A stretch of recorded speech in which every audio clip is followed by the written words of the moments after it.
Good afternoon, everyone on the East Coast, and good morning to those on the West Coast. My name is Dismas Locaria, and I'm a partner here at Venable. This is the first of a series of monthly webinars that Venable will be holding, and so we hope that you enjoy this one and you come back for more in the coming months of 2017. I'm joined today with a friend and colleague, Scott Davidson, from the GCO Consulting Group. Scott Davidson is a retired captain with more than 14 years of professional consulting and contracting management experience supporting federal government contractors. Scott is the managing principal of the GCO Consulting Group, which is a service-disabled, veteran-owned small business that's focused on GSA consulting, federal business development strategy, and federal contract compliance support to both small and large businesses. As I said before, my name is Dismas Locaria. I'm a partner here at Venable. I'm in our government contracts group with a particular focus on GSA among other areas. Today, our webinar focuses on the 2017 outlook for GSA contract holders. We plan to touch on a bunch of different items, but primarily I think they're going to stem from the GSA OIG Memo issued in September of 2016. What we've noticed is that when the IG speaks, right or wrong, the contracting officer community reacts, and I think it will help us read some of the tea leaves for going forward. So as many of you may or may not know, in September, on the 19th in 2016 in particular, the GSA Office of Inspector General issued a memo to the Commissioner of GSA's FAS, the Federal Acquisition Service, which is the unit responsible for administering the GSA Schedule program.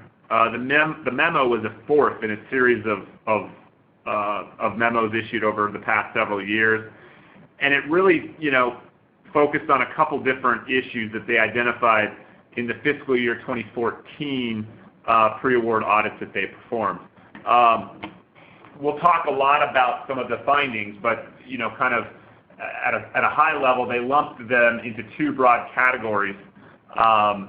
The first being the failure of the schedule program to serve as the lowest overall cost alternative to the government. The second category focused more on contractors and that they weren't generally in compliance. While the second focused on the contractors and the first focused more on the program itself, as we talk about today, those findings on the program themselves will absolutely impact contractors going forward. And so we want to dive into that today. But some of the subtopics kind of in that first bucket about the program was that contractors' commercial sales practices, or CSPs as we all unfortunately know, those disclosures were not consistently providing sales information to ensure that GSA was receiving fair and reasonable pricing. They found that schedule prices were being treated as ceilings, where agencies have the option to negotiate prices downward. We all know that feature, but they were criticizing GSA for not getting the lowest prices out of the gate, as opposed to having these ceilings. And we'll dive into that a little bit today as well, and what the impact might be for contractors on that front. And then GSA has not been maximizing its savings that were identified in pre-award audits. This one I just viscerally take exception to, but we'll talk about that in greater detail. And then, of course, the price reduction clause was being negated by ineffective basis of award customers. We do see that with increasing, or I guess with regularity, where federal agencies are sometimes listed as the basis of award customer, which is kind of a circular position to put the contract in. So we'll touch on those. And then the second bucket that we're going to touch on was that contractors were not generally in compliance. One of the big issues, and Scott's going to go into great detail on this today, is that contractors were providing the government with unqualified labor. We've seen a definite spike in reviews of qualified labor quals, and I think that's something that is not going to go away here in 2017, and probably something on the rise. And then contractors had inadequate systems to accumulate and report their scheduled sales and calculating their IFS. So with that, let's go ahead and dive into the first, which is that CSP disclosures were insufficient to establish fair and reasonable pricing. So the OIG found that on 79% of the folks they audited, that the CSP information was inaccurate to establish that basis of award contract. I mean, this is not something for those of us in the community. The number seems quite high, but we often, unfortunately, see a lot of confusion with the CSP and what it means and what's supposed to be disclosed. But a 79% non-compliance rate is pretty startling, and I think it will refocus both contracting officers but IGs in general to examine these issues frequently going forward.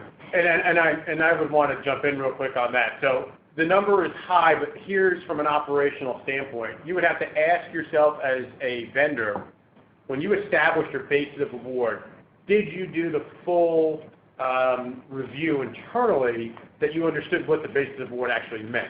Did indeed you, let's say it took a year, let's say you looked at a year of annual pricing data and was able to really establish things like if there were any deviations or any type of concessions you've offered inside of that time frame that would actually have an effect on what the basis of award was.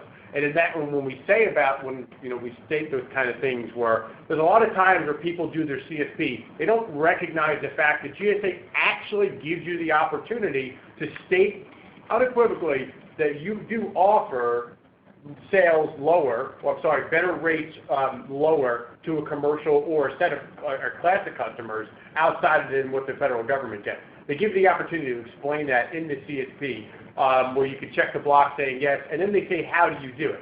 Now, things that we see over the years, just to kind of put out there, and where the failure usually comes into place is, a lot of times there are things like market penetration scenarios, even in certain cases, if you're a product vendor, you'll see returns, but if we focus on service, things of that nature, those are things that would be a part of that initial analysis when you're going to get your schedule, and even after the fact, that this is something that needs to be looked at. In my experience, and also when working with this now, and looking at these types of cases with vendors, we happen to find when we ask those types of questions, 79% would probably be a low number if they did that type of analysis internally to make that determination. Because that will then set forward if you actually have the ability to most likely monitor your basis of award, unless you go with some kind of shotgun blast basis of award like all commercial customers, which then puts you at a disadvantage of compliance and monitoring. So something to kind of think about, I know as he says that, is that yes, that number is absolutely high, but the reason I believe it's high is because I don't think the exercise is done up front and correctly, simply from experience and knowing what they see and what we see on a daily basis. So think as you do now, if you're looking at a customer, or if you're even looking internally at your own schedule, what really is your basis of award, and how, what are the scenarios where things are, things actually equal to or better than a lower price that was offered at GSA? Are they lumped into different classes of categories? Like I said, market penetration scenario. If you're a software vendor, do you have beta testing you give for free? All those types of things equal to concessions and deviations. It's just something to keep in mind even as you go along and monitor your basis of award, that you could be triggering a PRC along the way, and we'll talk about what those equal to. That when you do sell lower, maybe it's inadvertent and you don't realize you're doing it, you are disturbing that price reduction clause relationship. And let me add to that. I mean, one of the things with the CSP is that form with the little boxes and everything, you should never feel constrained to work within that document. Routinely, I work with clients when they're trying to complete that CSP, that we just refer to another document and attach it, a narrative, a different, a more expanded form, table that better captures the organization's actual pricing practices. Too often I think people try to work within the parameters of that document, and that leads to trouble because it doesn't factor in the types of different discounts, the types of customers, you really need to take a close look at what it is your practices are, and not be so focused on how they set it up. And so that's extremely important. Now, just kind of hitting on what the OIG also found in the report. So they also said that 39% of the audited contractors did not offer schedule pricing that was equal to or better than. But to Scott's point, that's based on an assumption that I take issue with, which is that for some reason the government is entitled to better. It's not entitled to better, and that's not what the regulations provide. The GSA regulations provide is the government is entitled to fair and reasonable pricing. And fair and reasonable pricing in the context for like services. So that's a big difference than we're entitled to better. So the OIG does take a very aggressive position on what the government's entitled to, but that position is not rooted in the regulation, and that's important for contractors to keep in mind when they're dealing with the OIG or dealing with their contracting officer in negotiating a CSP. Because when negotiating a CSP, the government may say, I want your best price. Well, my best price goes to X company because they give me historically $5 million worth of work every year. Am I going to get $5 million worth of work from the federal government? No, you can't obligate $1 to me right now. So I'm not going to give you that best pricing. Now, here's a customer that's more like you, and we'll give you pricing comparable to that. And so there's a lot of things that folks should do to push back on that concept, because if you agree to give them the best pricing over all of your customers and you don't, the repercussions can be significant. And we're seeing it. I mean, we've seen it for years, and that trend is not slowing down. It's only going up. Civil false claims were at record high last year. They've been at record highs for several years now. And so it can lead to all sorts of problems: defective pricing, overbilling, inaccurate reporting. All three of those items are bases for False Claims Act violations, which lead to trebling the damages, which is a legal way of saying three times the damages. And then, if it's, knowingly defrauding the federal government, there's a difference between civil and criminal, but sometimes that line can be a little gray. And so, we always caution folks to be very careful about that, because that is a potential penalty as well. And then there's the big hammer, which is suspension and debarment. And the GSA, suspension debarment official, she looks at these things very closely. What kind of systems? What kind of practices? And so if you have kind of a cavalier attitude to these things, you could find yourself in a bad spot with respect to your CSP.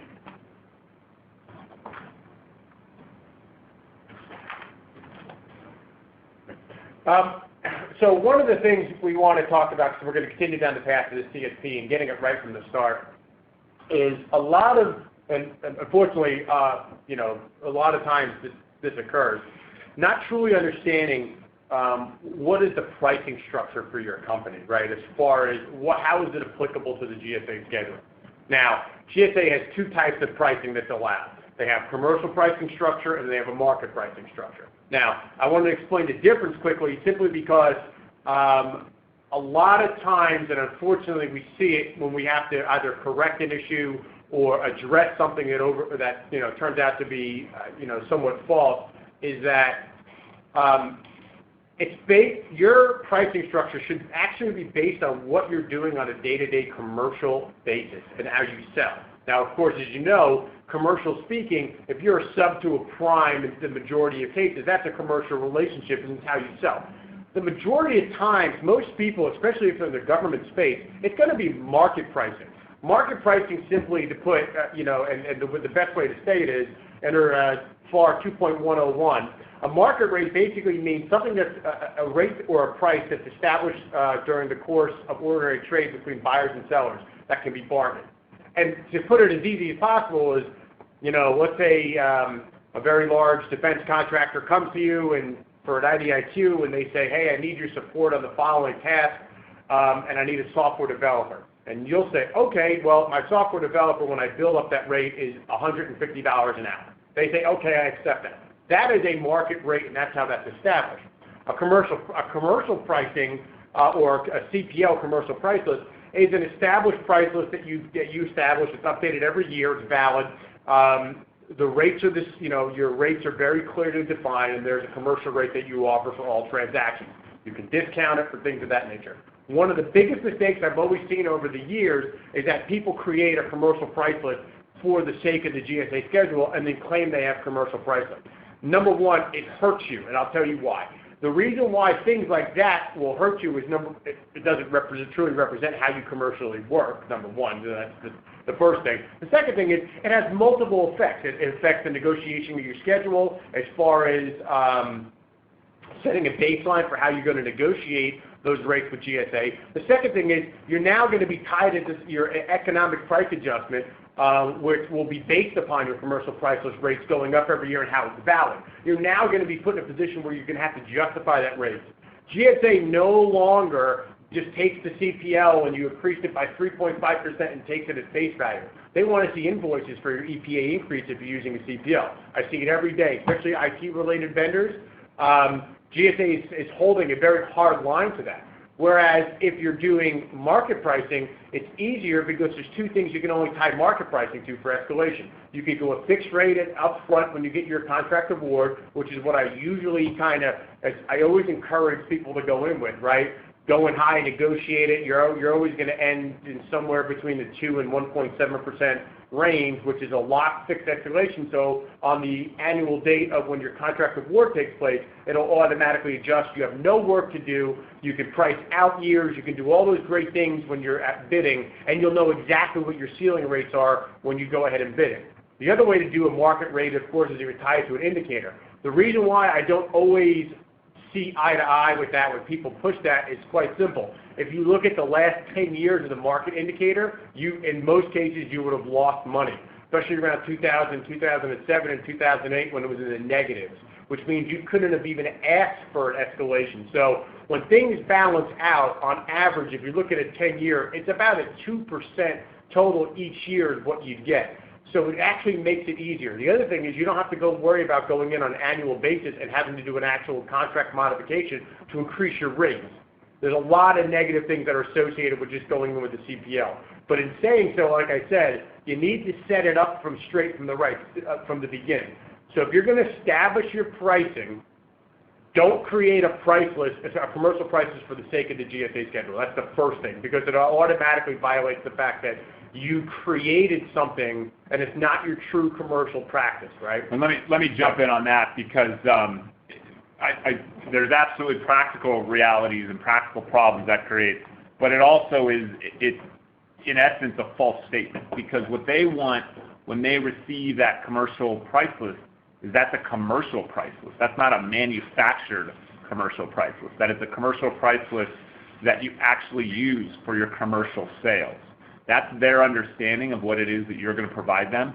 Unless you're explicitly clear that this price list was created for the purposes of the GSA schedule, you are misrepresenting what you're providing to them. And that creates a lot of legal issues, both civilly and, if you know what you're doing, again, potential criminal violations because of a misrepresentation or misstatement to the federal government.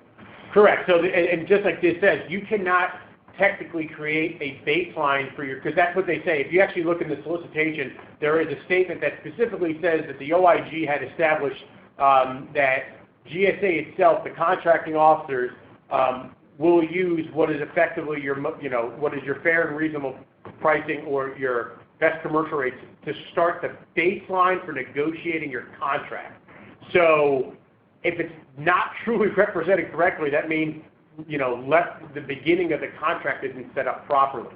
So that's a significant issue. Also, if people, if you've been around schedules as long as Diz and I have, in a sense, there used to be a line in the actual solicitation for all refreshes that were service-related that literally said you cannot create a commercial price list for the sake of submitting a GSA schedule.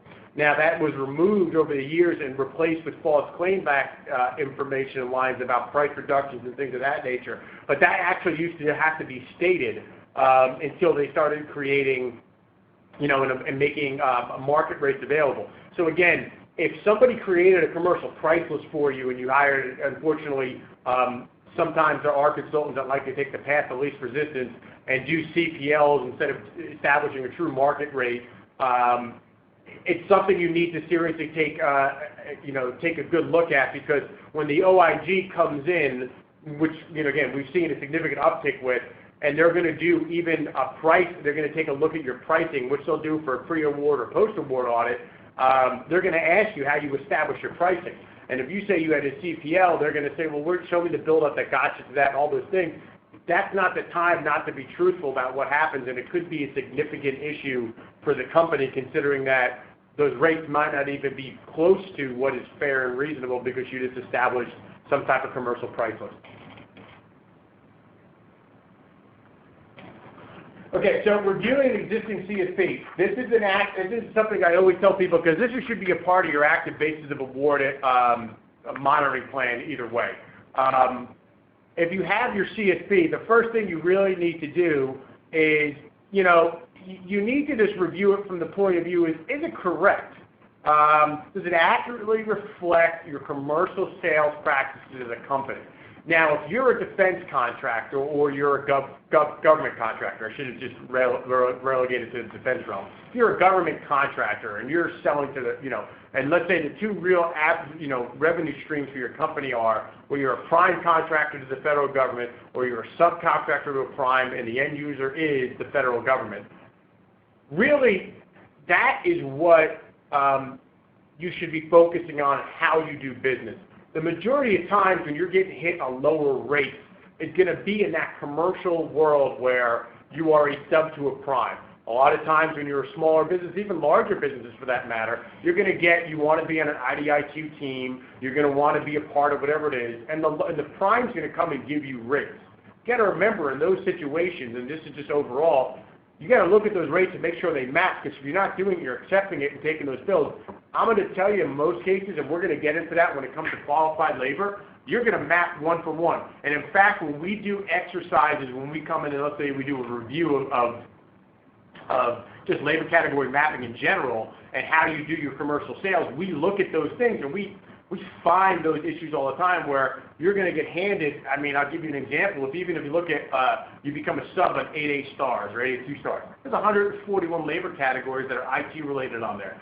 If you look at the minimum requirements for each one of them and the functional descriptions of each one, I'm going to be pretty sure it's going to wind up mapping over to something that exists in your labor category under GSA Schedule. Those are commercial rates now. So you have to take a look at when, because you're a sub to a prime on those types of things, did you indeed look at that and map that to ensure that you're not violating the price reduction clause by accepting that? Which again means you're looking at how you're practicing your sales as a CSP overall, and then figure out, okay, where do I start from a baseline? The second part is when you look at your existing CSP is, do you have non-standard pricing and discounting terms? And what do I mean by that is, what are your concessions? A lot of times what we see over the years are people don't recognize what a real concession is. People give transitional rates that equal $0. Again, if you're a product vendor and you give beta testing for free, things like that could be considered a concession. If you give free shipping if you're a product vendor because a customer was unhappy. If you bill, let's say you had a consulting engagement with a customer, and again, you gave free reports or you gave certain amount of hours for free to satisfy requirements. All those things are considered some type of deviation or concession that could equal to a lower price for the rate that's being billed. So the question is are you tracking those things? Because I will tell you, OIG will, because when they pull your transaction list for a year, they're going to see, Jane Smith billed $0 or $10 an hour for whatever it's going to be to the following customer. They're going to ask the question as to why is it $10? What was the labor category that they used? And then you're going to have to say, well, they did an extra report for them because things didn't turn out well, whatever. That's tied somewhere internally to a labor category. They're going to want to know, well, did that result into a lower price being charged for whatever that labor category was commercially? So again, things to think about when it comes to, does your CSP, do you know what your non-standard pricing practices are or your pricing practices? A lot of times I walk into a company, regardless of size, if it's a two-person or it's a Fortune 500, I look at their CSP matrix, their CSP1 or their CSPF, and there is nothing filled out for those non-standard deviations of pricing, and it's blank. And I say, could that even be a possibility, especially when let's say you do, $22 or $30 million a year on a GSA schedule, it's almost going to be impossible, because unless you're splitting everything and you sell nothing but prime, there's going to be a difference in how you handle business on it from being a sub to a prime than just being a prime. It's just the nature of what the work does, and it won't be it's just not going to be the same. As Diz had stated earlier, the CSP, and I always like to call it left of sale, in this case it's left of GSA.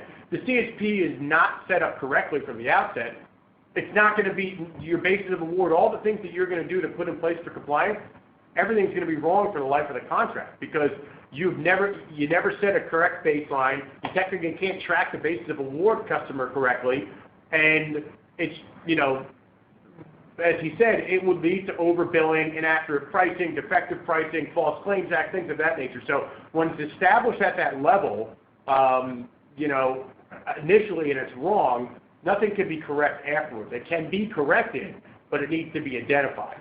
And when correcting it, it's critical, because, to Scott's point, if you get audited, the IG is going to identify this issue. They know it's out there. Like I said, 79% of contractors have incorrect CSPs.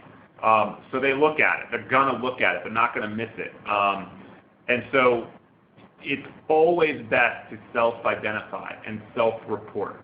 And in fact, not only is it better, it's required. It's a mandatory requirement under the FAR, which a certain FAR provision, 52-203-13, enacted back in 2008, has made this a requirement since that time. Since December of 2008, contractors have been required to disclose significant overpayments, and unfortunately significant has never been defined, as well as credible evidence of a Civil False Claims Act violation. As we mentioned earlier, the defective pricing or the inaccuracy of a CSP can absolutely lead to a False Claims Act violation. Therefore, if you are aware of your CSP being incorrect, it's not going to get fixed on its own. It's only going to compound the problem, and it's just absolutely critical that you address the issue as soon as possible, both internally and with GSA. So if an auditor comes along in a year or two, you did not know of this issue and did nothing to identify it with the government, because you would be in violation of that FAR provision. And that FAR provision also specifically provides that even the mere failure to disclose is a basis for suspension and debarment. So again, they swing that hammer pretty wildly, and it's critical that contractors take it serious. Now, one thing I want to say about best practices is we're going to go into this, right? The OIG report that came out, and the first question I always ask everybody, what's your basis of award monitoring program look like? Now, the OIG said that 43% of the audited contractors did not have a system in place in 2014. I think that number is low, because I have yet to walk it. Well, I can't say that. I've had one experience where I've actually saw someone with a very robust compliance program. The majority of times I get the deer in headlights look, and they say, oh, what's that? Or I simply just always ask the question, what's your basis of award customer? And I get even more blanks there. So the best practice is simple. You need to set up that basis of award program. But in order to do that, you need to make sure that those, your basis of award was set up properly in the first place, and take a look at what is happening commercially with your sales and how it's applicable to the GSA schedule. The other piece is that you accurately disclose your commercial practices during the award phase of your GSA schedule or any option renewal since the award. Now, this is important, because here's the thing. If you're a as we know, it's a 20-year contract, and essentially it's got an evergreen clause, which means you've got a base period of 5 years and a 3 5-year option period. And then, of course, it really is in perpetuity as long as you meet the requirements, because when you hit your 20 years, they renew you for another 20 years. But that being said, as you know, if you've been through it, when you come up to your option renewal, every time it comes up, it's always 270 days out is the goal. You'll get an email from GSA that gives you a series of questions about your option renewal. This, of course, is unless you're doing a 20-year, it's a much different exercise. But for your first 3 option periods, it's going to state, have you changed, or has there any change in the commercial prices and practices during this time period, and if so, what were they? Now, the question is, do you answer that correctly? And have you done the analysis to say, yes, we've had substantial changes, or these following things have occurred? A lot of times what we see and what causes issue is that people just want to get the ops period, get through it, and they check yes, or they didn't do it in a sense correctly. So keep that in mind, though, that there are times that you have the chance to address it. There are also, at any time when you're in a GSA schedule, you can absolutely submit a terms and conditions modification change. Am I going to say it's the easiest thing in the world to get through? Absolutely not. But I'm going to say if you're going to go in and take the right approach to ensure that you correct your schedule to reflect the correct terms and conditions, that is the first step to do it. Especially to head it off before, let's just say, an OIG or somebody else discovers it prior to do that, because it looks a lot different in the eyes of the investigator or the auditor if they're the ones finding it compared to what you did when you did the disclosure. And then the last thing, I always have to do it, and I'll stop my foot 10 times to everybody. You must remember that when you are a sub to a prime, regardless of what it is, we know the government is the end user. It is a commercial relationship. We've heard that over the years where people try to argue the fact that it doesn't matter. It absolutely is a commercial relationship, and it's very important to recognize that fact. We have seen over the years deviations in CSPs where I was able to argue and get into the fact that, hey, when I'm a sub to a prime, these are excluded transactions. Yes, those are somewhat of the holy grail, but it can be done. But if not, understand that you need to be monitoring what you're doing when you're a sub to a prime and mapping those types of items, especially with regards to your CSP and your basis of award. And if you haven't, I mean, those are situations where you have some options too. Ideally, you want to set that out in your CSP, those federal primes as a separate category, and disclose what your practices are there. Now, I can say that I've had situations where IGs have identified that issue. We were able to convince the IG not to issue a finding on it because the government was the ultimate customer and realized the benefit of any price reductions there. So that's a potential argument to be made, but that's going to be dependent on what the IG, their discretion. But the other option you have is talking with that prime and getting that prime to get a letter from their agency saying that the prime can purchase as a GSA, off the GSA schedule, which then allows the subcontractor to provide the GSA pricing to that prime without triggering its price reduction clause. So, there are some options if you're already kind of in that boat, but they generally need to be handled on a case-by-case, which is far more cumbersome to do than if you just handle them right out of the gate in the CSP. Okay, so that's kind of the long and short of the CSP. We're going to shift gears a little bit to some of the other issues that the IG identified, and then also talk about some of the impact. So in that first bucket, the IG deemed its contracting officers, being the GSA contracting officers, for failing to maximize savings identified in the pre-award audit. They audited 24 different contracts, and they identified cost savings of more than $220 million. Of that, they found that the contracting officers only realized $93 million, which is about 43% of those identified savings. So what does that mean? Well, what that's going to mean is that the IG is continually putting pressure on contracting officers, and we've seen it, talking to contracting officers, that they're going to be pushed to follow the guidance of these pre-award audits.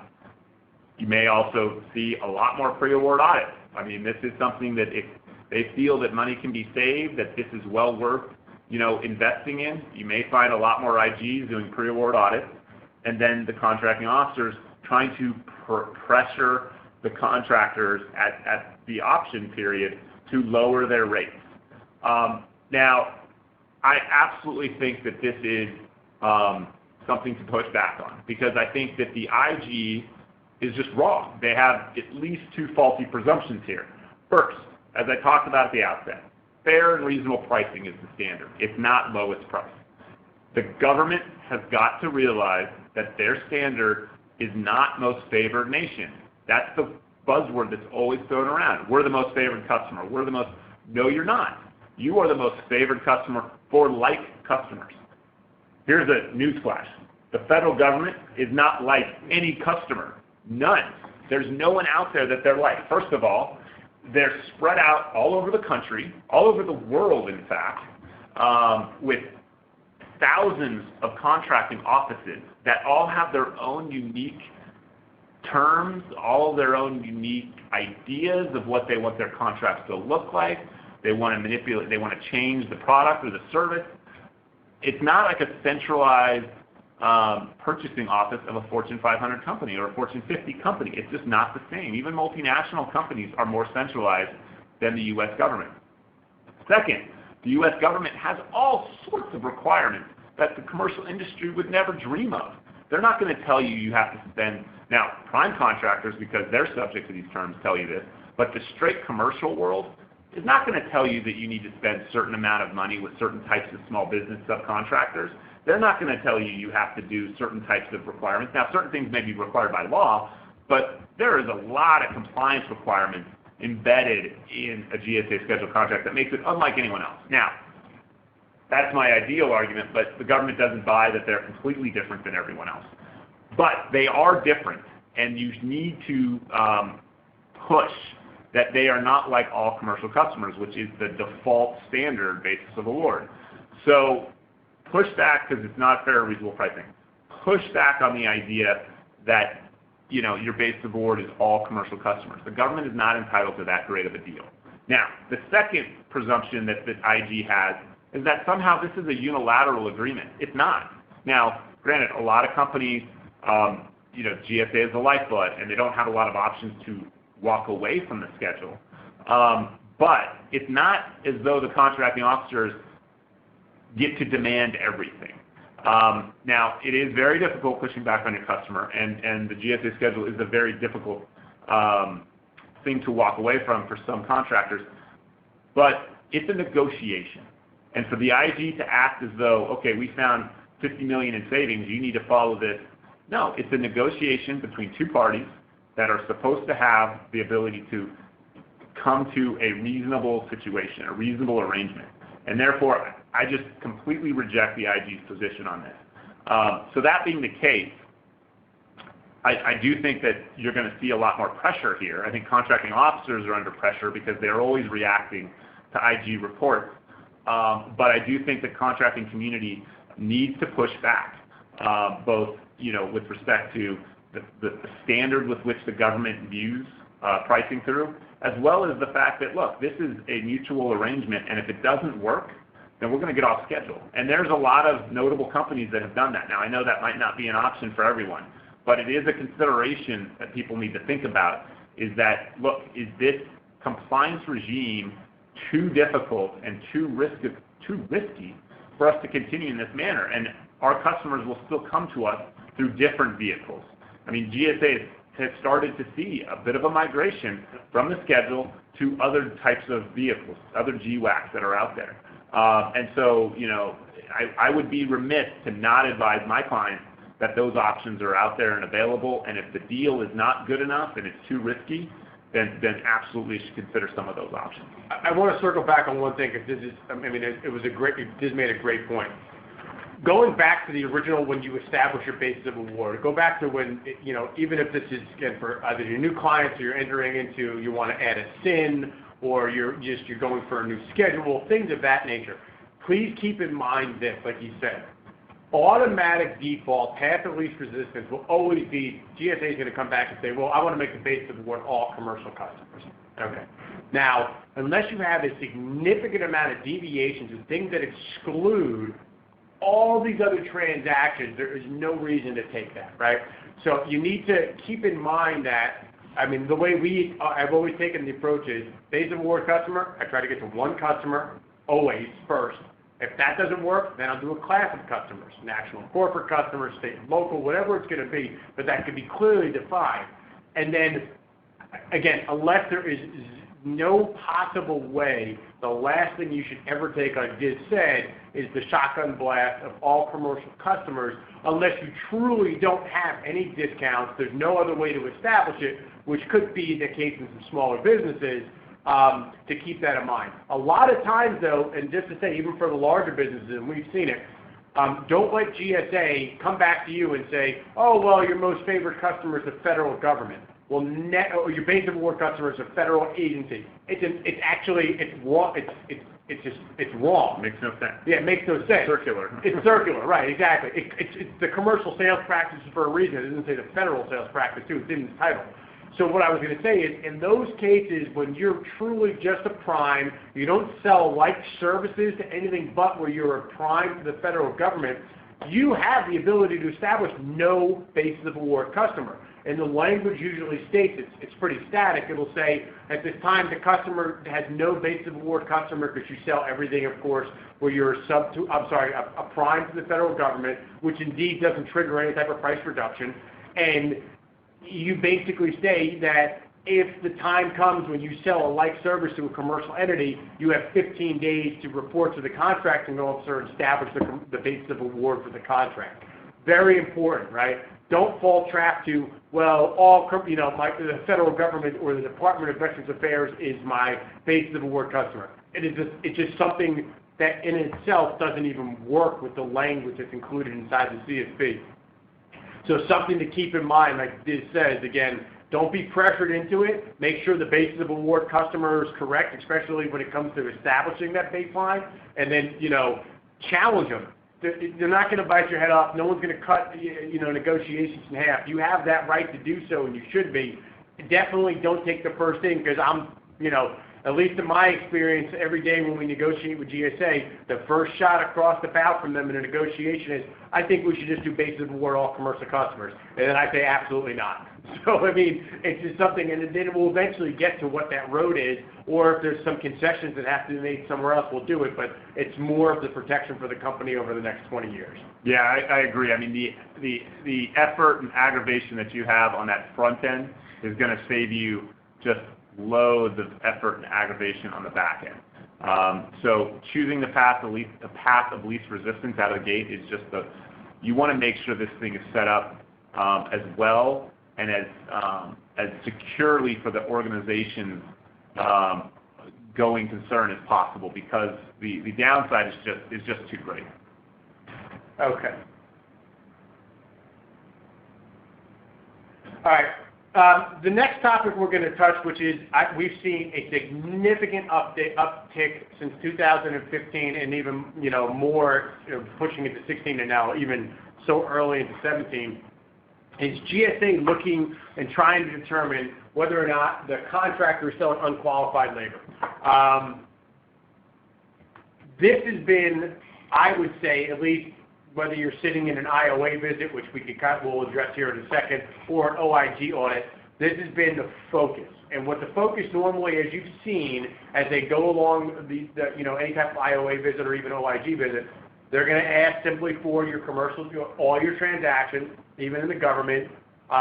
Then they're going to ask for invoices, and then they're going to ask for resumes. And they're going to, of course, look at your schedule. And then they're going to simply do the crosswalk to determine whether or not the individuals that you have sold to the federal government, in the sense of those services, that person meets the requirement as far as the minimum education experience and is properly slotted when it comes to the functional description of the work being performed. That's very important, because what happens is, and a lot of times, and we've seen it, is that people will just go ahead and back rates in. Oh, I'm going to back the rate in because I have to get it to $200 an hour, not looking at what it is, and they wanted to slot somebody, or $100 an hour. The rules that must always be met is that, like I said, the minimum education, the minimum experience of the individual you have bid who's performing the services, they must have those, and if there's substitutions allowed, they must meet those substitutions. But the experience of the individual must meet the requirements when it comes to the related scope of experience being performed. So whatever that functional experience is, it's very important. I will give a recent example of something from a customer where an IOA actually pushed this into what eventually became an OIG investigation. There was an individual with a very large task order, and the person was actually a medical doctor who had been retired. It was an MD, and they're doing a lot of work, but it was an IT schedule, and there was analysis being done. Everything was he clearly, obviously met the minimum education. But where they got him for was all of his years of experience had nothing to do with IT. It was all these years of experience in the medical field doing data analysis that literally couldn't translate into what the position they mapped him in. And now, the fault basically fell, of course, on the contractor who held the schedule, and even the requirements that were written inside of the task order that they bid on, because it was clear that it was outside of the scope of what was required in the IT schedule.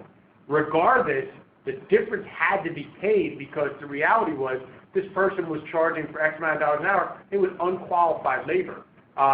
There are ways, of course, to head that off, and we'll talk about that in a second as what you could do for certain waivers. But that was an IOA finding that in a routine visit, which means that the person who had a very strong and established GSA schedule never did their resume mapping from the front end. Whether that's HR or a pricer doing it, that should always be something that is incorporated in any of your monitoring compliance program, that whoever you're bidding as an employee, you have to take the time to look to see that they actually qualify for the position. Because if they don't qualify for the position, it's considered an overbill and overcharge to the federal government, because you would have to either default to the position that they qualify for, which we've also seen where they didn't have the requisite, minimum education experience, but they qualified for a lower category. The difference in that rate is what had to be paid back to the government times the hours, and then, of course, in some cases, because it became a False Claims Act and there was treble damages and things of that nature. So you have to look at all those different things. So you have to consider that, again, left of sale, all of your labor categories, all of your employees, their resumes must be mapped. And we always say that your mapping experience, there should be a living document that clearly shows you did the mapping exercise, because once you do that, it has to be deliberate in order to have an unqualified personnel at that point, unless for some reason the resume was just false as far as the information that was provided. So you need to always keep in mind that this is something they focus on. The next part I always get is, well, people say, well, it's a firm fixed price task order. How are we supposed to do that? It's simple. GSA is going to ask the same thing. GSA is going to go to you and say, I want to see the pricing proposal build up. That clearly will show, because you'll have that in your, your proposal folder, how you got to the point of, I got to that firm fixed price. Because inside of it, you're going to have to put GSA Schedule labor categories, what they map to, and then add them up to whatever to get your firm fixed price bid, for that matter. That has been probably, as far as the largest piece of point of failure for contractors, is that they don't, they didn't maintain the proposal buildup, and they didn't do it in the manner that maps correctly when GSA asks for it, right? So firm fixed price bids, whatever your buildup is, you're using those labor categories. The other part about that is, if you don't provide that, the OIG will simply go then into payroll records, for that matter, and determine who charged into that labor category, take a look at their resume, and then do a crosswalk to determine what that person actually qualifies for. You don't want to get to that level, because then that's where you're already, those things need to be headed off before that even takes place. But the bottom line is, during any type of site visit, price proposals and resumes will be reviewed and crosswalked to make sure that the functional descriptions and the minimum requirements are always being met. And again, we have constantly seen this where, again, more so since 2015, where this is becoming a significant issue. Whether, again, it's IOA or OIG taking a look at your pricing, you need to ensure that that mapping is taking place, because the unqualified labor, take even price reduction clause, things that out of the system, out of the equation, unqualified labor will wind up costing you a significant amount of money, especially on large task orders, if you're backing people into rates and not following that type of procedure.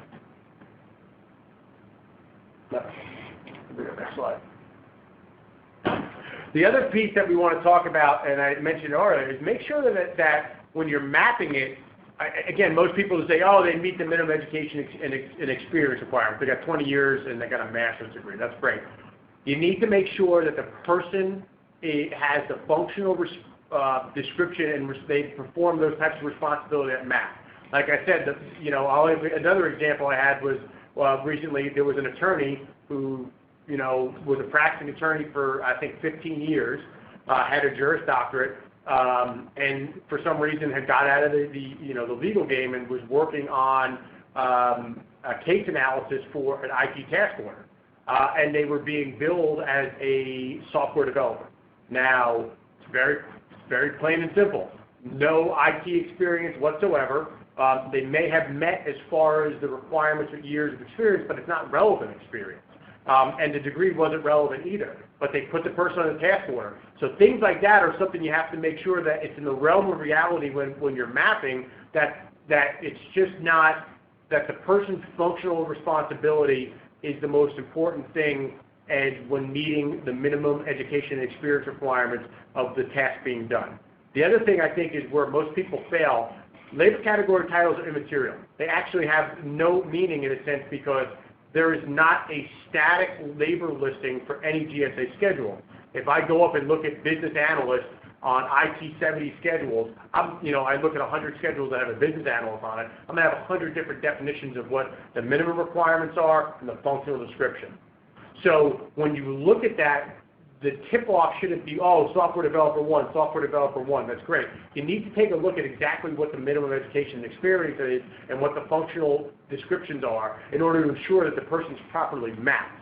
Because if you don't do that, quite simply, like I said, that's where one of the bigger mistakes are. One of the biggest errors are is that people just see a title, it's good to go, they meet it. You got to see what the person is performing in order to ensure it's a like service. Because if it's not a like service, that also alleviates a lot of different things as well, not just labor mapping, but also if it's not a like service, it could be even when it comes into a commercial transaction, you don't have to be tracking that with regards to the price reduction clause. So it's very important that when you do this mapping, you ensure that the individuals that you are providing,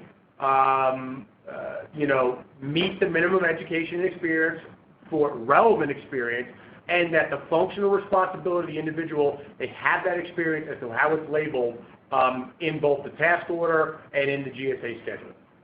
And then the last piece I'd like to add to that simply is that unqualified labor being sold to the government can be trigger a disclosure requirement under the mandatory disclosure rule and could be false claim liability. Again, because it results in an overcharge because you are not providing qualified labor at the rate that was pre-negotiated with GSA. It may not even be considered fair and reasonable. They may only qualify for a lower position, so the delta between the two could potentially be what you wind up owing to the federal government. Let me add a couple points on this too. Scott says here in the slides that you should maintain the task order and labor matrices for 7 years. Also, the resumes of the people. You have to be able to prove to an auditor that John Smith or Mary Jane met the labor quals. Well, how are you going to do that? John Smith, is long since gone. You need his resume. You should be collecting the resumes of these people and having them on file. You should also, ideally, collect them annually, right? Because resumes change every year, at least every year, because now they have one more year of experience. And so while John Smith, when he was first hired, he had 5 years of program management experience, but guess what? 10 years later, when you're billing him out as a program manager 3 with 15 years of experience, that's because he had 15 years of experience. But the only resume you have on file for him is when he was only 5 years. Now, you might be able to convince them, look, he's been here for these 10 years, so he's got 15 years. But it's best to try to collect these resumes annually and keep them on file. So if someone comes along and asks questions about this, you've got all this available and you can prove it. And then Scott talked about the mandatory disclosure rule and False Claims Act liability. Anything you submit to the government, an invoice, a proposal to a task order, those all carry with them potential False Claims Act liability. When you submit a proposal to the federal government, you're making a statement that this is what we can do for you. And if you don't deliver that, they say, fine, here's the contract, sign it. Then you sign a task order or a contract. You are now obligated to perform as you said in your proposal unless it changes in the contract document. And if it does change in the contract document, we need to make sure that you are aware of those changes and those changes you agree to. We've seen some clients go from certain types of labor or service categories in their proposal, and then what actually ends up in their contract is something different. And now we don't necessarily know who created that difference. Was that because the contractor submitted something that they just cut and pasted, or did the contracting officer take that extra step of saying, well, I'm going to truncate some of this information? So it's critical, both on labor categories and on just your contract in general, to know exactly what it is you're saying you're going to be able to do. The last thing on labor categories is that when you're first setting this up or when you're modifying your contract, you have to plan for the future. You want to plan to have categories that are going to be useful going forward. And so a lot of times people have a labor category for each thing. We have a contract specialist, we have a program manager, we have a subject matter expert, and they have a labor rate. But those people over time get more expensive. They want raises, their cost of living is increasing, so their labor rates naturally are going to go up. But are they still going to fit within the labor rates of the categories on the contract? Maybe, maybe not. So it's always good to kind of think that out and say, okay, we need a subject matter expert 1, a subject matter expert 2, a subject matter expert 3 that have varying years of experience, maybe varying education requirements, so you can migrate your people from 1, 2 to 3, and they can charge the government more, and then that you can afford a higher salary for those individuals. So it's important to think through these things both at the outset, but also while you have the contract, because again, can't state it enough, there's no time to get in compliance than now. And if you're out of compliance, get it fixed and move forward, because all you're going to do by remaining out of compliance is compound the problem further. So next item we're going to touch on is contractors have inadequate reporting systems that are miscalculated to IFF payments. Now, we all know that GSA is, of course, focused heavily on IFF because that's how they make their money. 0.75% of all sales from the schedule, of course, go to fund the actual program itself. So as you know, there is critical enforcement from GSA side to ensure that they are receiving their IFF on time. I'm sure everybody who has a schedule gets that great email 30 days prior to the end of the quarter, and then you start getting all the hate mail as you get closer, and then as the day goes past, of course, you really start to get hit by the ATOs from whether or not you've paid or not, and in most cases, as you've paid, you see that. I'm sorry, one quick note I will say before we jump into this. As you know, things that have been changing underneath IFF, everybody used to go through 72 Alpha. Sometime this year, you will see everything switch over to pay.gov to pay your IFF. And to keep in mind, though, that you will need a PKI to log into that system when they make that transaction. So I know right now it's just a password-protected site, but just as a housekeeping item, just to be prepared that you will have to have a PKI in order to get in there. Most your authorized negotiators will have that, but just keep in mind, though, that it won't be your normal password-protected site. Everybody will be given fair enough warning from GSA when that will switch over, but I just wanted to I'd be remiss if I didn't tell you that there are some changes coming when it comes to reporting your IFF sales and how it's done. Now, with that being said, per GSAR 552-238-74, you're required to have an adequate system in place to ensure that the sales can be accumulated and reported accurately. From what we see, as far as in my experience, even the OIG, 43% of audited contractors did not have adequate systems in place to accurately monitor, accumulate, and report scheduled sales. One of the biggest issues we see is that the systems aren't in place, but when they say the word system, don't think of somewhat of a physical system. It's about how you segregate time and material with your GSA schedule sales. A lot of time, what we see is when it comes to bad or under or over reporting, is that people just think if it's a firm fixed price task or if it's a T&M task, they lump everything in there and they pay them the entire amount, or they're removing certain items in there that they may or may not think is IFF related. if you don't have a system that can properly segregate time and material, if you don't have the people trained ahead of time, or if you just say, hey, I'm going to pay everything up front, I'm going to pay whatever, if my GSA task order was $22,000 this month, that included ODC travel and open market items, it's not being reported properly or tracked properly. GSA will automatically say, well, you're not, that's great, you're overpaying, but you shouldn't be overpaying, right? I mean, because that means you technically can't segregate time and material correctly or pricing for that matter. It leads to that also, but that's not the whole thing where it comes to unpaid IFF. The other thing is that there's a lot of people who don't take this seriously, where they just track it in an Excel spreadsheet, and that's what the end result is, and they say, okay, we're good to go. GSA is tracking it based upon, there's multiple ways that they can track that. They can look at FPDS, which of course is not always the most accurate. They'll rely on what you're reporting and sending to Alpha at the time, and then they'll go ahead and they'll backtrack it. But when it comes time to an actual OIG look at your system, they're going to look at your financials. They're going to actually do a full-blown, they're going to look at your chart of accounts, they're going to look at your balance sheets, they're going to look at how you reconcile, they're going to look at how you do revenue recognition when it comes to reporting IFF in the right quarter. They're going to talk about things, they're going to talk about items,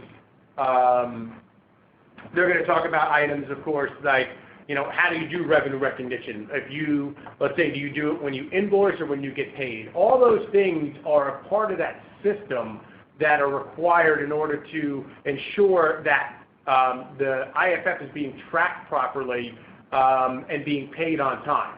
So basically, as you run down this current slide, you see, are you recording government scheduled sales as the same? That's the first thing. I mean, let's talk about one of the bigger issues we see is that they are not the same. Don't lump them together. Some companies, for whatever reason, they lump them together. They pay the IFF on all of them. It is your responsibility as a vendor in order to properly track that. Right away, if you're doing that and all government-related sales are being reported on for IFF, it's wrong. Number one, we've seen it in the past where it's actually not being, you're falsely representing something, because there have been contractors we've seen that have been not only dinged but have their schedules canceled because they were worried about not meeting the $25K a year requirements, and they reported non-GSA scheduled sales in order to meet that. They were prime sales, but things of that nature showed, well, we did $50K a year, and when GSA came and did, the OIG came to take a look, or even the IOA, they said, wait a minute, this isn't a GSA sale. You actually did $0 in sales, and now, and they get their schedule canceled for that reason. So you have to keep that in mind, that's very important. Same thing too, if you're a sub to a prime, unless it's a CTA, which we'll get into,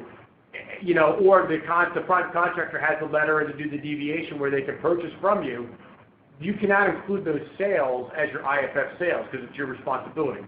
The only time that you can identify and report on a GSA schedule of sales when you're a prime, or a prime contractor has the ability to purchase from you using that deviation off of your schedule. They're very important to understand the distinction between the two.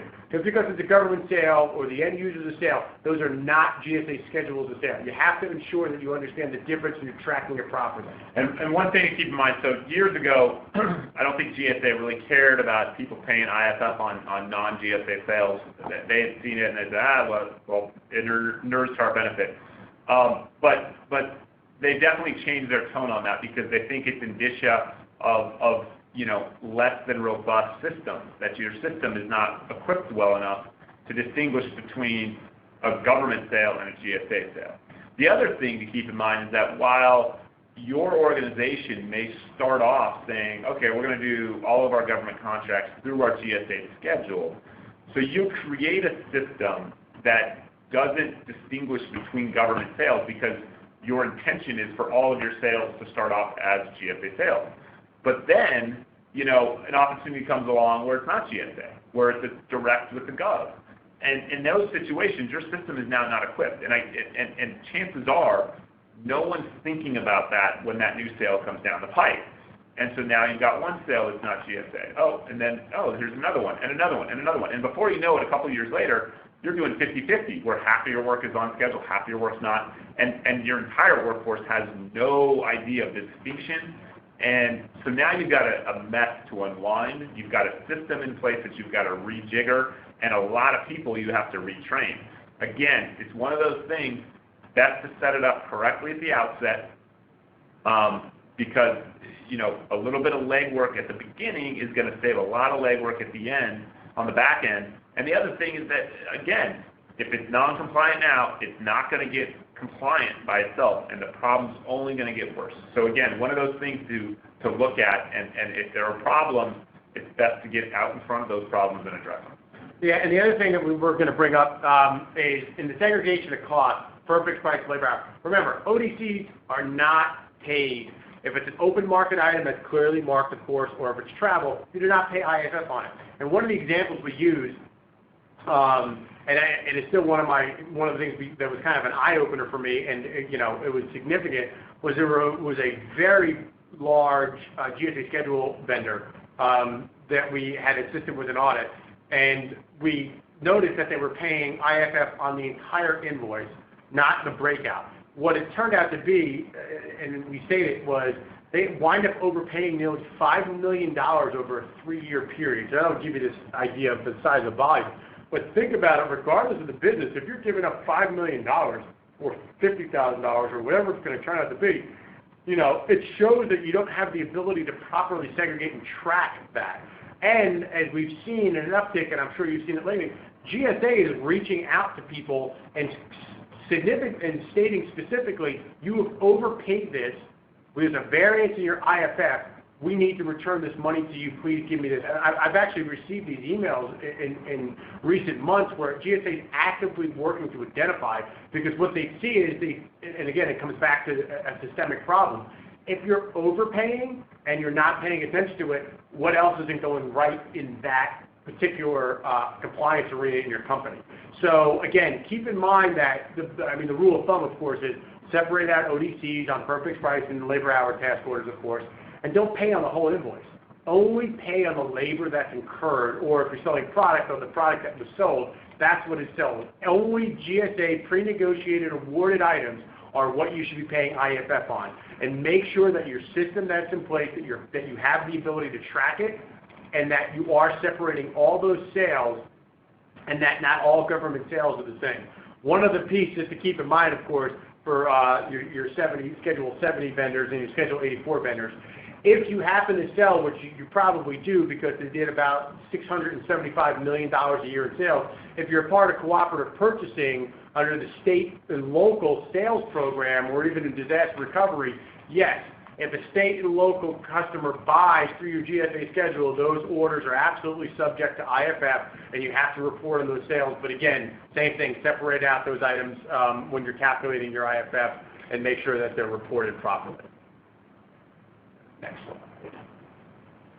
So before, we're going to jump into some additional issues now. Before we do, because we got about 20 minutes left, I want to just kind of flag for everyone, please feel free to use the question box to shoot us some questions, and we're happy to address those. So while you're kind of thinking up any questions you have, we'll go through these additional issues, but I just wanted to put that out there that if we have time before 1:30 Eastern, we will go ahead and address any questions you might have. So feel free to shoot some questions through that chat box, and we'll address those at the end.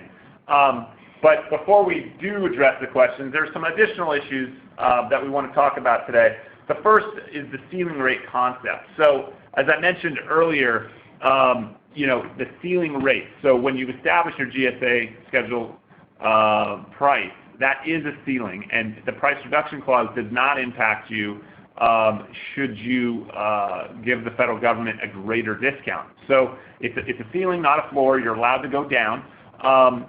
But there is this kind of issue that they raised in this report that there's a recognition that the rates could be lowered further. So I just want to remind everyone, this concept of when you're going through your renewal, the government's job is to get the best deal it can. Your job, conversely, is to get the best deal you can for your organization.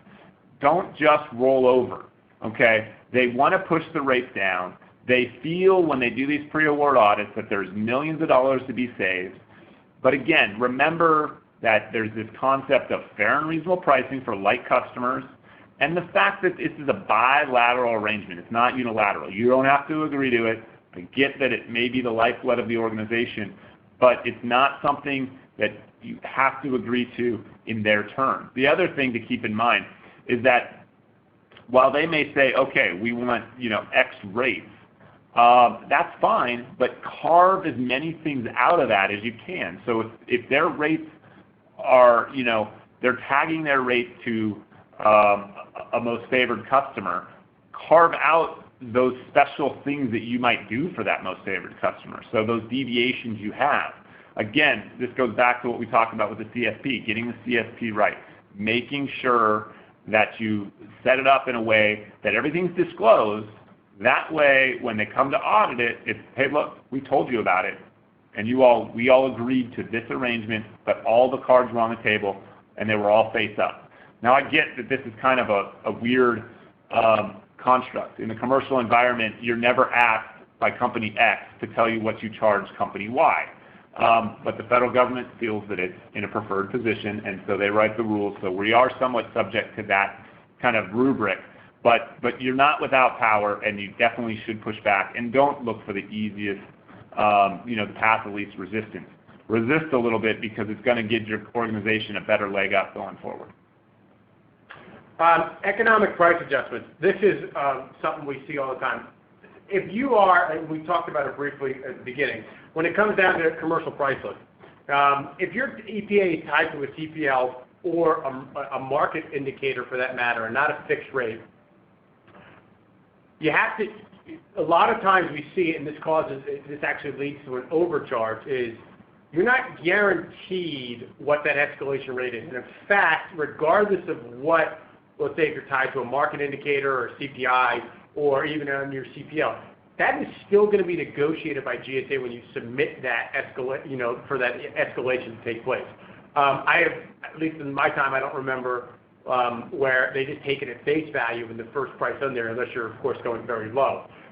So when a lot of people bid for, let's say, out years for that matter, on GSA schedules for, let's say, a base and 4 option years, and they escalate, and they say, we'll take the risk, we're going to take a chance, or they don't even know that they're allowed to escalate above it, which is something we find a lot.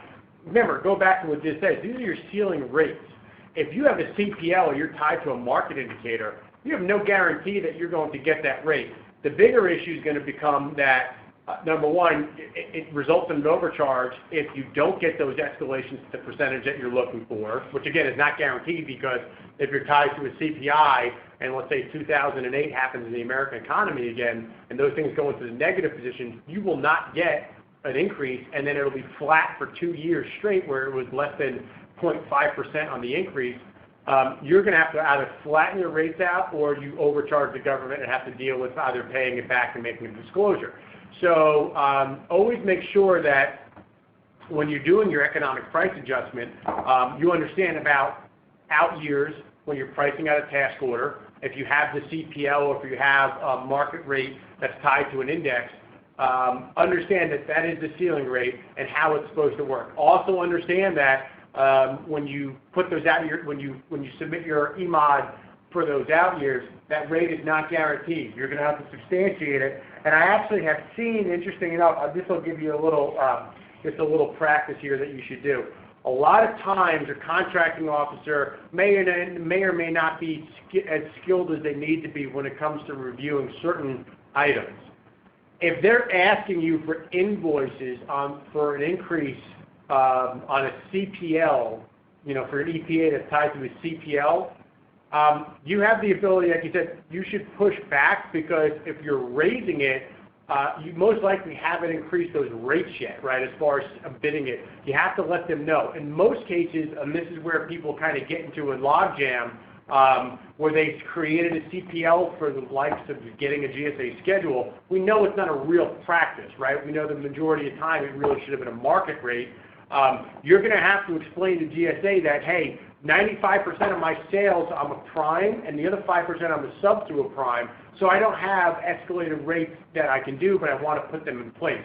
So when you're in the situation with an EPA increase, and you have, like I say, a CPL which really doesn't represent your pricing correctly, and it's tied to this, to the EPA clause related to a CPL or an ECI for that matter. Please keep in mind that you do have the right to, you're going to probably have to explain it to GSA, and you may not get it through the first time. Expect a rejection. I would always say to reach out to them, explain to them first before you submit that mod, and ask them what they think is the best solution for going forward. I mean, that's what I would suggest when it comes to EPAs.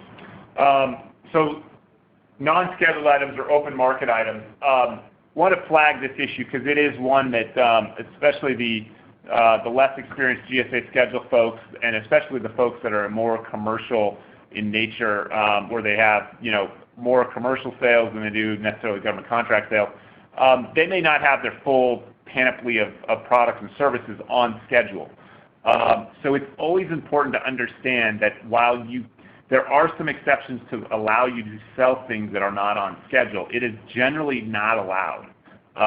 It needs to be on schedule, i.e. within scope, to permit the sale through the GSA schedule contract. Otherwise, the government needs to go out and purchase it full and open or go to a different schedule contractor that has it. That's not to say you can't add it, but it is important to know because it can be the basis of a violation. We've seen people's contracts be terminated. We've seen, in rare instances, it amounts to a civil false claims type violation, but it is a violation of the contract to sell out of scope. There are, like I said, limited exceptions to sell within scope, but they're very limited, and first of all, they need to be marked. So your people still need to know. So you can't just, blindly walk into these exceptions because you need to mark the fact that this widget or this service is not on schedule. So that's number one. Number two, it's not supposed to exceed the micro purchase threshold, which is $3,500, and it's $5,000 for DoD. But it's important to know that these items are intended to be ancillary items. They're not intended to be the crux of the sale, which is why the threshold. So keep that in mind. Going forward, and make sure that the people who are responsible for putting together your GSA, sales are aware of this as well. And if there are items that you're selling to the government with a degree of frequency that aren't on schedule and don't fit into that $3,500 threshold, then get them on schedule. That's not as difficult as trying to unwind some of these other issues we talked about today. But again, not something you want to have to be a negative finding down the road. The other thing about that which we want to bring up is, again, clearly marked on the proposal, but on every invoice subsequent to it, if that item is billed to the federal government, it must be marked also as an open market item or a non-scheduled item. So keep in mind, though, clearly marked on the proposal, and then IOAs and even the OIG will look at your invoices and denote whether or not is this marked as an open market item, if not. Because what they're going to simply say back to you is then how are you possibly tracking and segregating your sales and properly reporting IFF and making sure. Because there's a lot of times where you'll see where actual labor services are bought or purchased that are not on schedule, and let's say they call them subcontractor costs as an OEC. Those types of things are not going to fly anymore. They haven't been even in the last couple of years because GSA, and as you've probably seen in your experience with site visits or even an OIG, are going to go directly after that and say, let me see the invoice. Why is it not listed as open market? Because it specifically talks to the problem and issue at hand that, again, it runs back to the company may not have the ability or is properly tracking items, and the compliance and internal controls need to be upgraded within that company. It just leads to red flags within GSA or the OIG that you want to avoid, and it could be avoided very quickly. So CTAs, we talked a little bit about these and just some basic ground rules on them. So contractor teaming arrangements, not to be confused with teaming arrangements, first of all. CTAs are a GSA construct, and what they do is they allow, in particular, small businesses to team together to satisfy a schedule requirement, a task order that's being issued off a schedule contract, whereas those small businesses alone might not have been able to do it. And essentially what it does is it says, okay, both of you parties need to have schedule contracts, and both of you will be in privity with the government, but collectively you're the contractor. So it enables you to work kind of more broadly to take on work that you might not otherwise be able to do, or take on contracts that you might not otherwise be able to perform. You'll still do the work you're able to perform, and your partner, your teaming partner, will do the other portion. So you'll bid as though you're using your schedule and they'll use their schedule. So they're definitely a different animal, and a lot of folks are just not aware of these. I don't want to spend too much time on them because I want to hit on the next slide and then talk about transactional data reporting. Do you want to just add anything else on CTAs for us? Yeah, one real quick about CTA, which I think is always an issue that comes up when we get hit on. CTA admin fee, I don't even think they should be in there in the first place, but sometimes they are. 5% would be very high for a CTA admin fee, just to give you a heads up. Just from practice itself, I'm not a big fan of having an admin fee in there. You're going to invoice anyway. And always remember two things. Always include your CTA in your proposal. Well, one additional thing. And then make sure that you're paying your CTF because each team member is responsible. But the other thing I want to make sure that everybody understands is make sure that you're reading that RFQ and it says that CTAs are allowed and not allowed, because in some cases they say that CTAs are not allowed for that, which of course would be a showstopper. So make sure that you are indeed tracking that, and always keep CTAs because they're an auditable item. Okay, all right, so let's talk about IOAs, because the likelihood is that you're going to encounter these before you encounter OIG. You never know; it could be the other way, but you'll see at least that. As we know, the rules have changed back in July of 2015, and GSA has set out the guidance that specifically stated that IOAs will come and visit a contractor if they have more than $150K in sales annually. They will come on an annual basis. Now, whether that be a site visit or a virtual visit, that's entirely up to how the workload is. There's only about 50 IOAs in the country, so if you do the math, the majority of time they're probably going to either do a virtual now, if not do all virtuals in the near future, but that shouldn't take away from the fact that they're still going to do these types of site visits.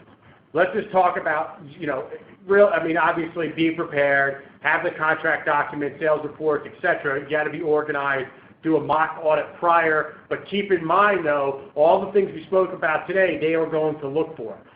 The biggest thing I'm going to hammer home is, and we've seen it over the years, we've had clients get absolutely crushed by the OIG, and they say to us, we don't understand why. We've had these glowing reports when they used to have the green, red, yellow, or green report cards, and that we've had green all the time.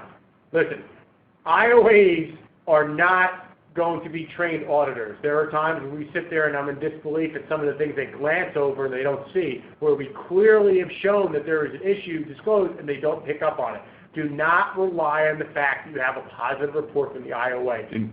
In fact, in the last year or two, GSA has started to have letters issued prior to the IOA that state this is not an audit, and reliance on the results of this IOA will not relieve you of any liabilities or obligations that might come up. In other words, what they're simply saying is that, and they require your signature of this document before the IOA can even move forward. What they're simply saying is, look, we're not warranting what this IOA analyst discovers. You cannot use it as indicia that you're compliant. And that, to me, is a gross admission on the part of the government to say these IOAs aren't worth the paper they're written on. They're just, they can be marginally helpful, but they should not be relied upon as, okay, my systems are healthy and everything is moving along well. Here's what I will say about that as well. If an IOA finds something, you should be very concerned. So along those lines, if the IOA has found multiple negative findings in now what they call assessment visits in their assessment, you should have a significant concern that there's something wrong with the compliance program. Because again, they have a tremendous workload. They do a lot of things, and a lot of times it seems breezed through. If they're picking up on things right away, understand that could be pushed up higher right? We have seen reports like that, come out where there are significant concerns. They report this to the contracting officer, things of that nature. But again, don't rely on the positive report because it does not mean you are compliant. And just like this says, even their own have stated that there is nothing that, there should be no merit held to, to have positive findings. I think the rest of the bullets here, self-audit, we talked a little bit about that, commercial versus government we talked, and we talked a lot about like items. But we have just a couple minutes left, and I want to just touch on something everyone may have heard about, which is called transactional data reporting, which is supposedly the savior to the CSP and the price reduction clause. We don't really have enough time to really dive into it, but essentially what they said, what this pilot program, which is an opt-in program, provides is it allows contractors to submit monthly reports about commercial sales, all their commercial sales, in a monthly report to the GSA in lieu of a CSP and the effects of a price reduction clause. Beyond that, there's not a lot else of what else. The government is going to analyze that data and determine something. They're not deep on specifics. We're a couple months into this program, and I've advised my clients to be cautious about entering into that program because it's not clear how well that data is going to be protected and what they're going to do with that data. The CSP and the price reduction clause, candidly, are horrible, and they're very difficult to live within. However, if counseled correctly and if handled correctly, it is doable to be compliant.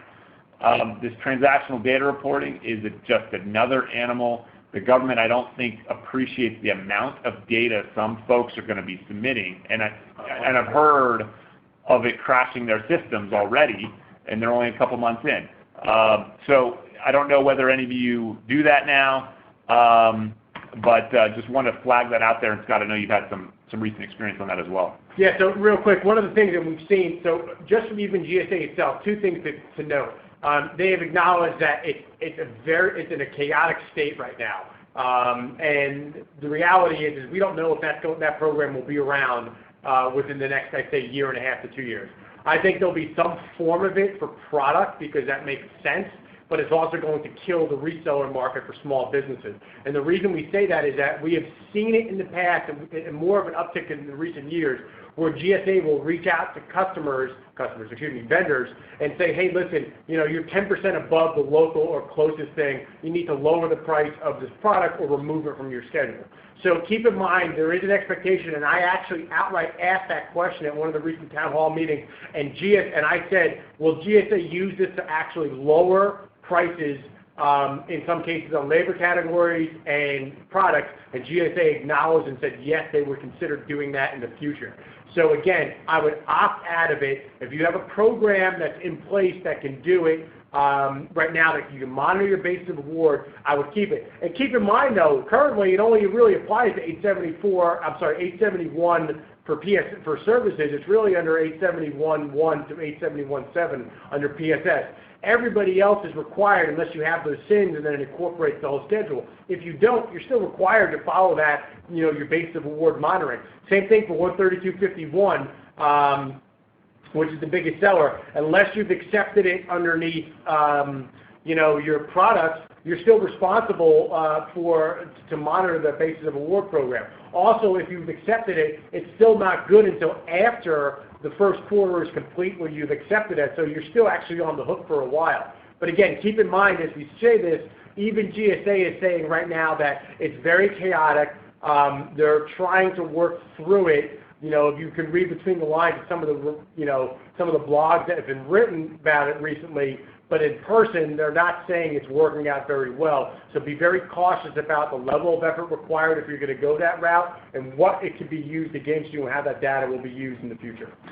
Real quick, I think some folks are having problems submitting questions. I've got a couple hands raised, and I've got a question that was emailed to me, which I'll address. The other folks who are having difficulty questions, you see my email address up there right now, dlocaria@venable or scott.davidson@govconops.com. Feel free to shoot us an email right now while I'm answering this question if you want us to answer. Otherwise, you can contact us after the webinar, and we'll try to answer your questions. But one participant wrote in and said, we're in the second GSA option year, and that option year, and we are in our second GSA option year, and at the option renewal, our CSP was rubber stamped for pricing.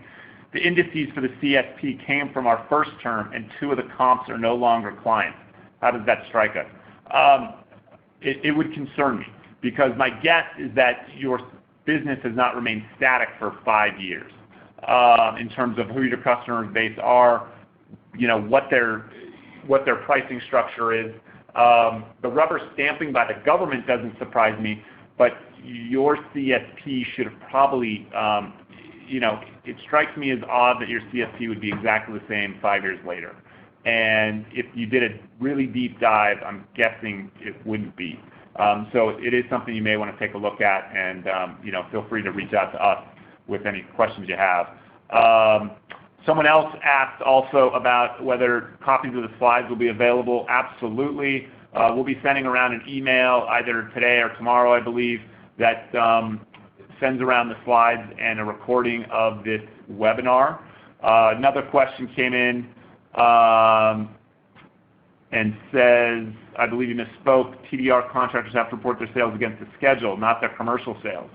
No, they have to report their commercial sales. It's not just the GSA. You do have to report your GSA sales, absolutely, but also your commercial sales. The whole concept is that they want to look at the commercial sales and address those against GSA and say, hey, commercially, we're seeing a trend downward with respect to this product or this service. Why aren't we seeing that on our side of the house? So no, it's not a misstatement. You do have to submit the commercial sales, and it's an ungodly amount of data. And a lot of it is not, it's just, especially for services, it's round, hole, square peg. It doesn't fit. And vendors have not, in a lot of cases, well, first off, even from GSA, people haven't been trained properly on it. They're not sure what to do with it. So again, it's a massive state of flux right now. But understand, though, I mean, the bigger concern is the fact that this information could be used against you to lower your price, because they still have to have a check and balance to ensure that the best price is being sold is available to the federal government. And we got questions still flying in, and feel free to stay on it for a few more minutes if you like. Another emailer wrote, do you advise to sign the contractor assessment letter before the visit? Is there a repercussion on signing that letter? You don't really have a choice. You have to sign it. There's no repercussions in signing that specific letter. Just recognize that it's not going to, the IOA is not going to be a get out of jail free pass in terms of your contract health. Another question came in. Let's see. People they have gov agencies as their BOA. What would you recommend? I think you have to analyze who the best BOA would be, absent government agencies, and then go to the contracting officer and say, hey, look, this is ridiculous. The Army is our BOA. The price reduction clause excludes our BOA, our federal customers, from the price reduction clause. It doesn't work.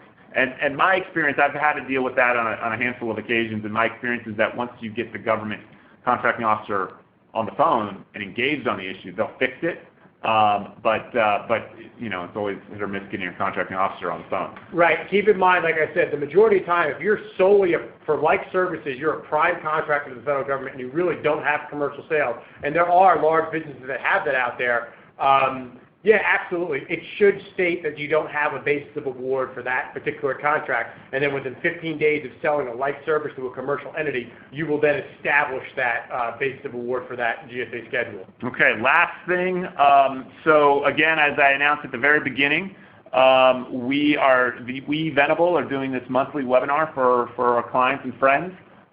So next month, my colleague and partner Keir Bancroft will be speaking about and providing information with a heavy focus on the DoD updates to the network penetration reporting rule, which deals with kind of cybersecurity and breaches. Obviously a major topic, very important and relevant to those doing work in the DoD space. Look out for information on that, and we hope you enjoyed our kickoff webinar and look forward to having you next month. Thank you, Scott, for joining us today, and thank you all for participating. If you have any further questions, feel free to email either Scott or I. and we'll get those slides around to everyone tomorrow. If not, ping me, and I'll make sure we get those out to everyone. Thank you so much. Bye-bye.